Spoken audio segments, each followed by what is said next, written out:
Good morning, folks. Let's get right to it. A landslide in Vietnam has buried locals under tons of rock. Deaths are reported.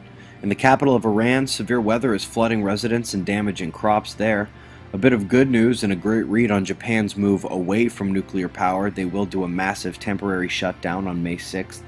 The latest nuclear talks for Iran apparently went better than they have in the past. This is a good article about subterranean life in the wake of disaster. Couple interesting events in our solar system. Saturn had an electrostatic disturbance near its hexagonal north pole. Just a few months ago, we spotted auroras on Uranus for the first time.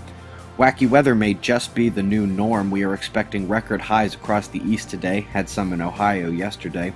While we've had some big quakes during this official watch, we got a little break last night in favor of volcanic activity.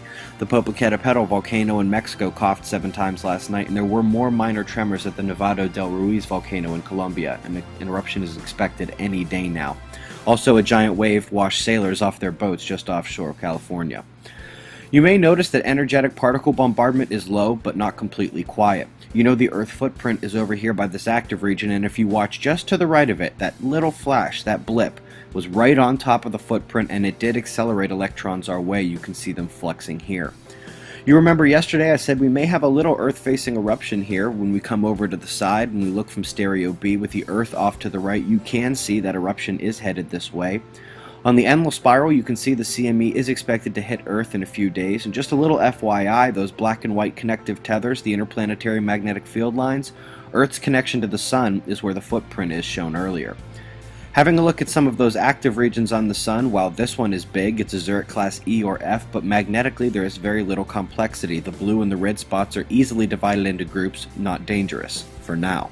A bit north of that, it's not here yet, but we are set to have a potentially significant active region turn the limb today. If you missed the planetary positions video from yesterday, check it out. Many of you have asked that I also mention the Neptune conjunctions. The moon is actually up there right next to it right now. It will be there again May 13th when Jupiter conjoins the Sun, and again on June 10th. We have some active regions and magnetic filaments and at least one CME on the way. Hopefully we've seen the last quakes and volcano eruptions for this watch, but technically we do have a bit longer to go. Hope for quiet, prepare for everything. That's the news, folks. Be safe, everyone.